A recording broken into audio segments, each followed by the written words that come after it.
Hello दोस्तों, स्वागत है आपका हमारे यूट्यूब चैनल ओनली स्टडी ज्ञान में। आज हम पढ़ने वाले हैं 12th क्लास इकोनॉमिक्स का 5 चैप्टर सरकारी बजट एवं अर्थव्यवस्था। तो इसमें हम लोग देखते हैं टॉपिक कर, यानी कि जो टैक्स होता है वह क्या है। तो जनता के द्वारा सरकार को दिया जाने वाला जो राशि होता है उसे ही कर कहा जाता है। और यह जो कर होता है वह अनिवार्य होता है, यह जनता के द्वारा दिया जाता है तथा सरकार द्वारा वसूला जाता है कर को। और यह जो वसूला जाता है वह कल्याण के दृष्टिकोण से लिया जाता है। अब हम लोग देखते हैं कर के गुण, यानी कि जो कर लिया जाता है टैक्स उसके कुछ गुण होते हैं।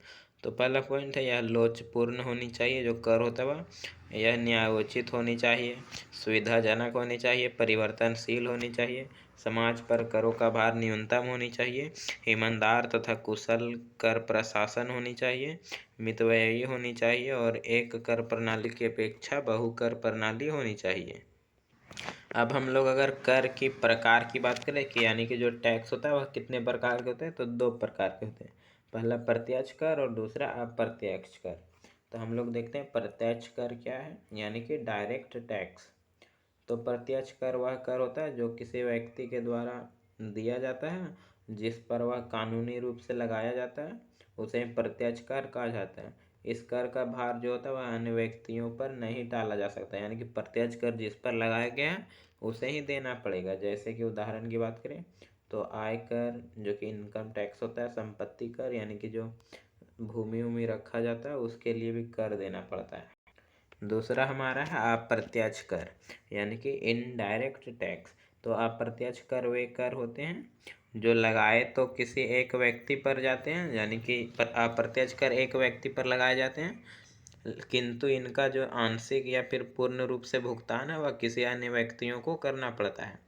इस कर का भार जो होता है वह अन्य व्यक्तियों पर टाला जा सकता है। जैसे कि उदाहरण की बात करें तो बिक्री कर, मूल्य वृद्धि कर जिसे कि वेट कहा जाता है, और जीएसटी।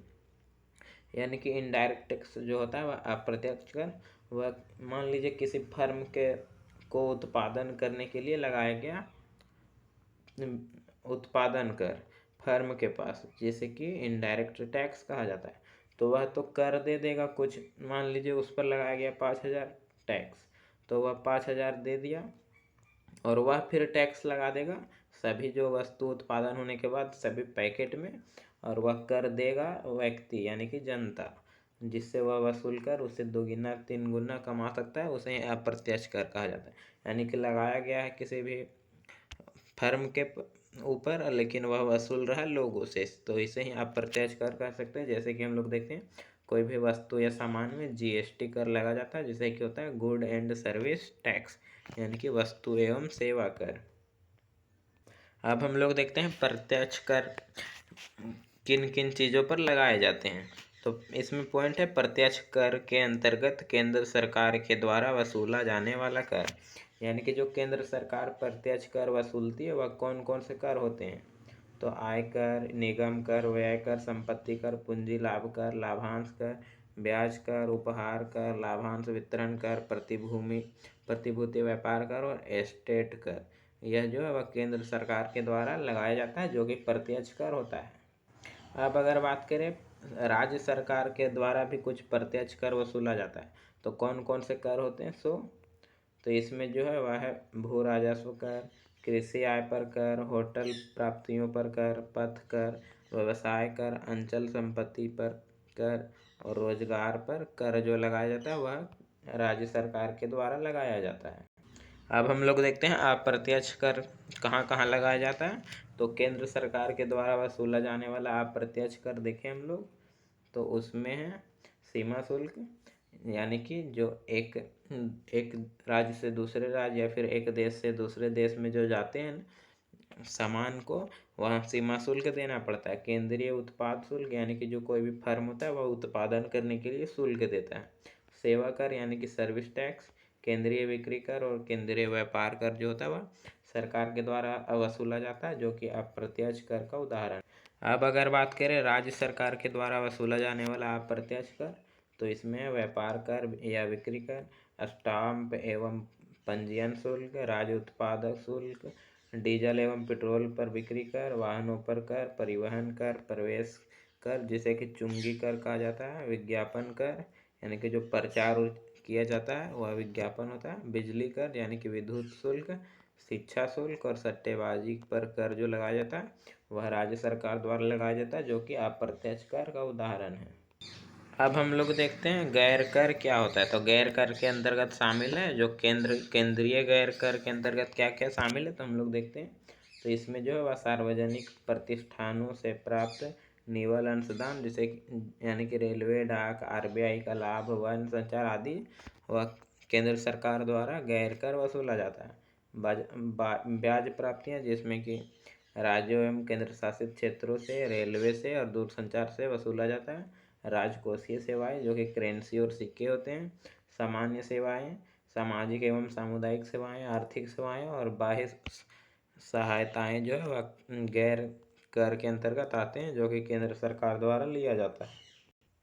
अब अगर गैर कर में राज्य सरकार के द्वारा वसूला जाने वाला बात करें, यानी कि राज्यीय गैर कर, तो उसमें विभागीय वाणिज्य उपक्रमों से प्राप्त निवल अंशदान,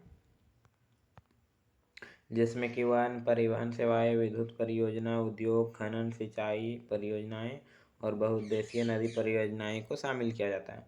सार्वजनिक उपक्रमों से प्राप्त लाभांश या फिर आय को भी शामिल किया जाता है, और दिए गए उधारों से प्राप्त ब्याज को, सामाजिक एवं सामुदायिक सेवाओं से प्राप्त आय को और आर्थिक सेवाओं से प्राप्त आय को शामिल किया जाता है गैर कर में, जो कि राज्य सरकार द्वारा वसूला जाता है। अगला टॉपिक हमारा है वेट, यानी कि VAT यानी कि वैल्यू एडेड टैक्स। यह क्या होता है? तो भारत में जो वेट है भारत में वेट सिद्धांत पर आधारित एक व्यापक जो है वह GST लाने का सुझाव जो है वह सर्वप्रथम अप्रत्यक्ष कर पर केलकर कार्यबल ने 2003 में दिया था। केलकर कार्यबल है वह 2003 में वेट नामक GST कर को लाने के लिए सुझाव दिए थे। इस विधि का प्रतिपादन जो है वह जॉर्ज विल्हेम वान साइमंस नामक जर्मन अर्थशास्त्री ने 1918 ईस्वी में किया था, और इसे सर्वप्रथम 1954 ईस्वी में फ्रांस में अपनाया गया था वेट कर को। परंतु भारत में 2005 ईस्वी में स्टेट वेट 2003 ईस्वी में सबसे पहले हरियाणा सरकार के द्वारा लाया गया था, यानी कि स्टेट में जो हरियाणा है वहाँ पे 2003 ईस्वी में वेट कर को लाया गया GST को। बाकी बात फिर पूरे जगह पे फैल गया। इस तरह हमारा यह चैप्टर समाप्त हो गया।